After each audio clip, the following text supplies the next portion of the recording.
It's time. In the summer of 2025, something wild happened that nobody saw coming. Netflix dropped an animated film called K-pop Demon Hunters, and overnight, it swallowed the entire planet whole. Guys, the movie wasn't just a hit, it became a global eruption.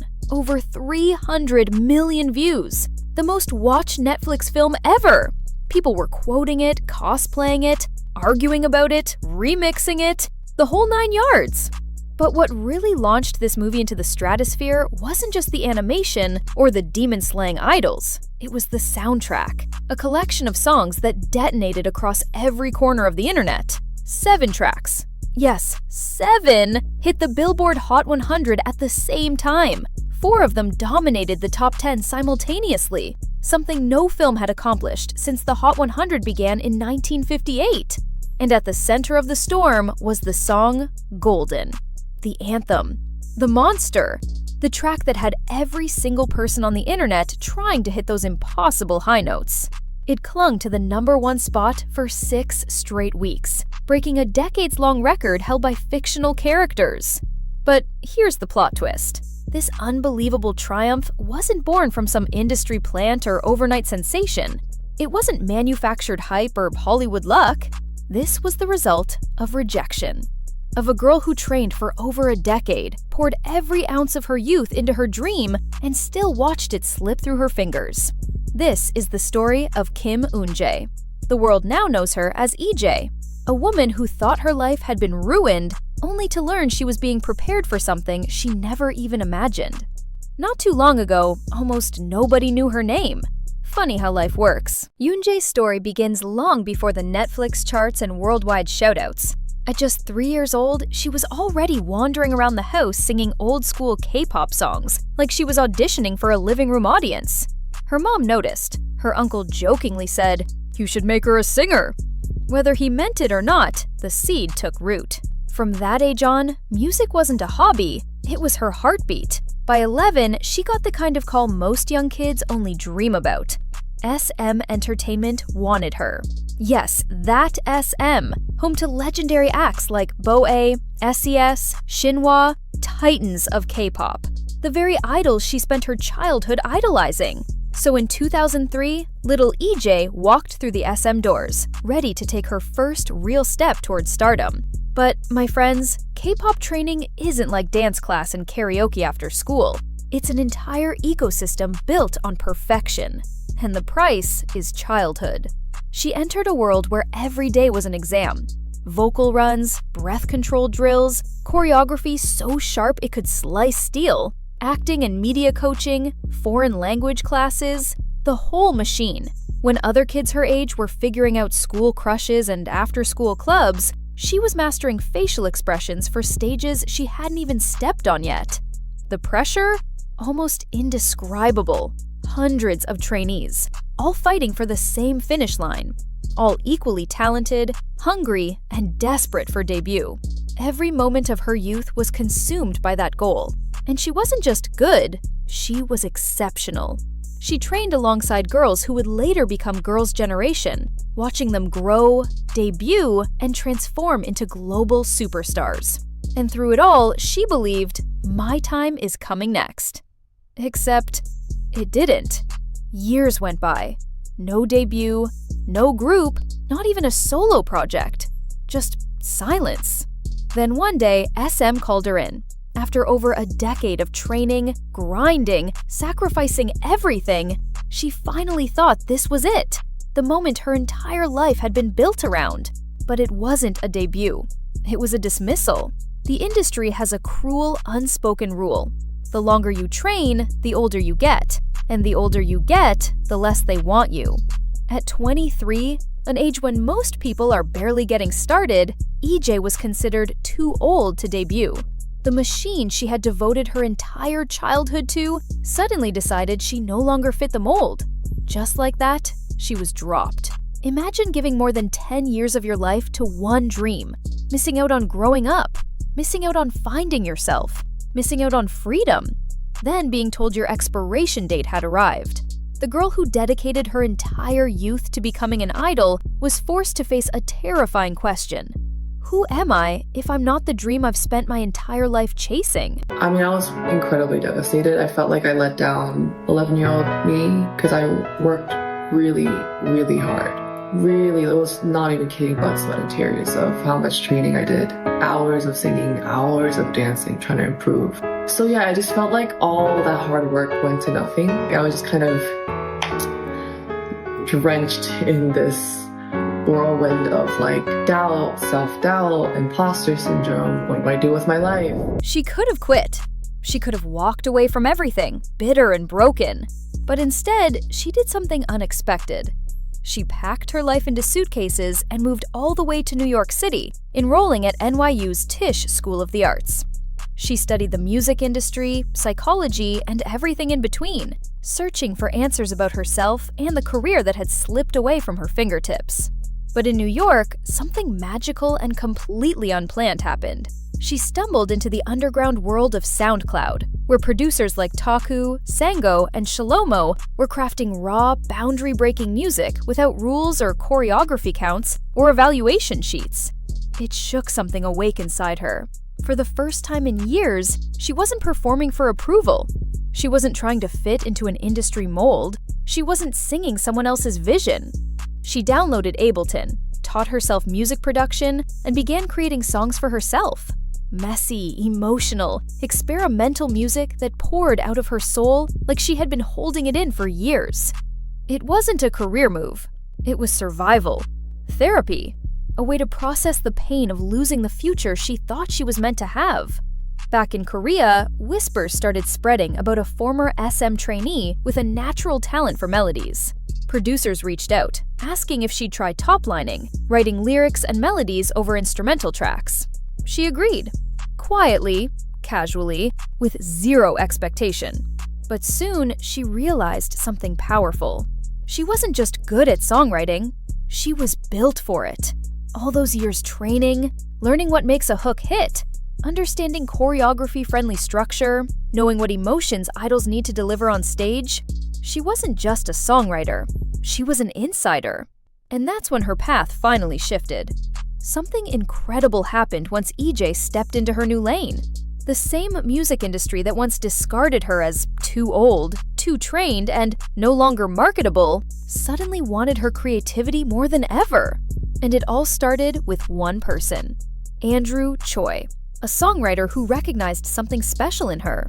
He didn't just see a former trainee with a broken dream, he saw an artist, someone with the kind of intuition you can't teach.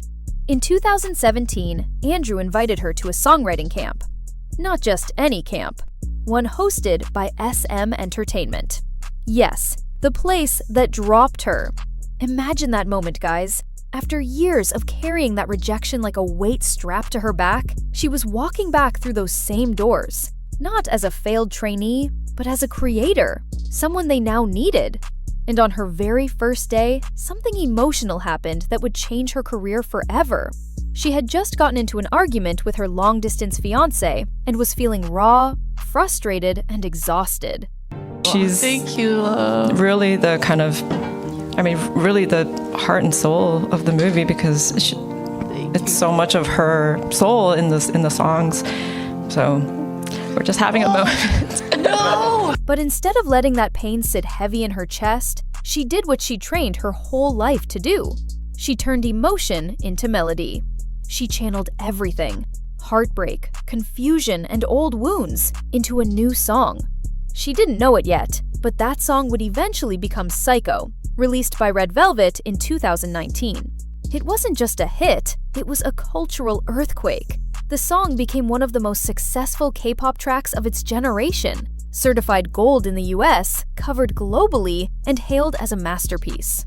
EJAE finally had her breakthrough, and the industry took notice.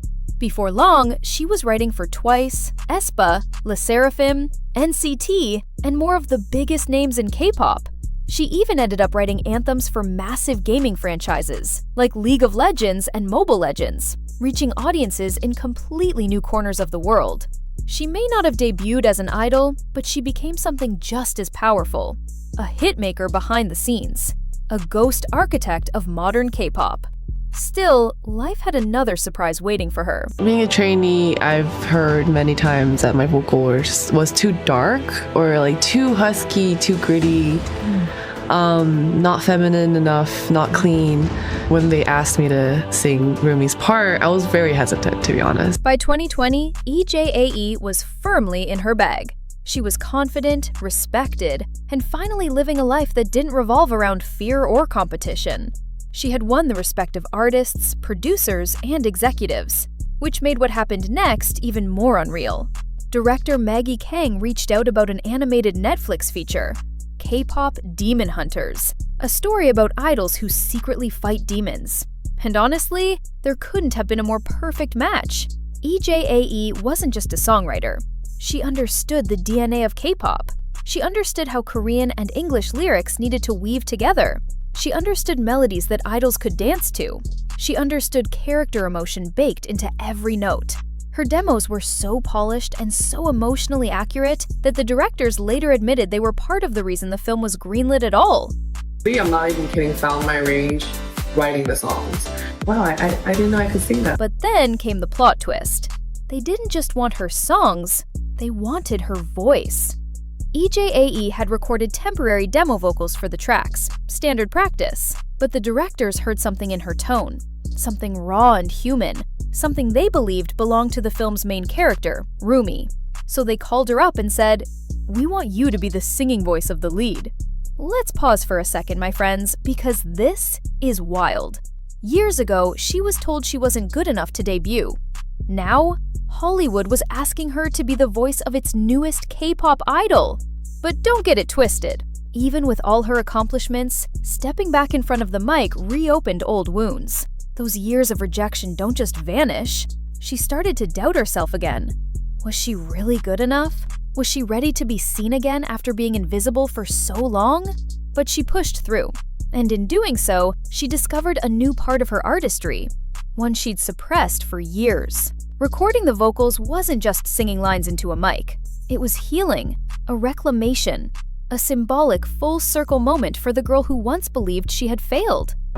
Writing Golden, I also was going through a hard time, so I think it was a song I really needed to feel like there's hope, you know? And as the months went by, EJAE helped craft the film's musical universe, writing and performing tracks like My Idol, How It's Done, Takedown, and Free. But the crown jewel, the one that changed everything, was Golden. Nobody expected an animated song to explode the way Golden did. The moment it was released, it was like the world collectively decided, yes, this is the anthem of the year. It was catchy, emotional, and cinematic. It hit the perfect balance between pop and theatrical energy. And EJAE's voice? It soared. It cracked open people's chests and sank in. What made it magic wasn't just the production. It was its authenticity. Remember, the girl behind Golden was someone who spent more than 10 years chasing a dream she believed she'd lost forever. When she sang about reaching for something beyond your grasp, she wasn't acting. She was reliving. Her pain became power. Her rejection became resonance. And millions of people felt it. The song held the #1 spot for 6 straight weeks. It dominated streaming platforms. It was used in edits, dance covers, gym playlists, emotional montages, a global takeover. But something mattered more than the numbers. For the first time, the world finally knew her name, not as a trainee who didn't debut, not as a ghostwriter hiding behind idol groups, not as a voice lost in a system that didn't value her, but as EJAE, as the woman who turned heartbreak into history. The first thing I said when #1 hit was like, in Korean, like, 너무 잘했어. It's like, 수고했어, meaning like, you did so well. You worked so hard, good job. What makes EJAE's story so beautiful is that it challenges the idea that success has an expiration date. The entertainment world has a habit of kicking people out the moment they don't fit the mold. Too old, too different, too emotional, too much. But EJAE proved something rare. Failure isn't the end. Sometimes it's a detour to something bigger. You have a dream, keep going. It's so cliche, but it's so true. And not just keep going, work hard. Anything that comes your way, never like half half it, half it, you know, and, you know, always give it your 120, 150, 1,000% in it. And so that's what I did. If she had debuted in a girl group at 18, would she have ever written global anthems? If she hadn't moved to New York, would she have discovered her love for producing? If she hadn't been dropped by SM, would she have ever created Golden? Life didn't give her what she wanted. It gave her what she needed to build something better. And the craziest part? She's only just getting started. The industry tried to define her worth. She redefined it on her own terms. From rejected trainee to global hitmaker to the voice of the highest charting animated musical project of all time, EJAE didn't just make music history. She earned it. She fought for it. She became it. Does the EJ vision board look like? Ooh. Just be a great songwriter and be like the first, you know, Asian American woman to get a Grammy for as a songwriter. That would be iconic. And if her story shows us anything, guys, it's this. Sometimes your dream doesn't come true because you're meant to build a dream the world hasn't seen yet. And as always, peace out, Seshers.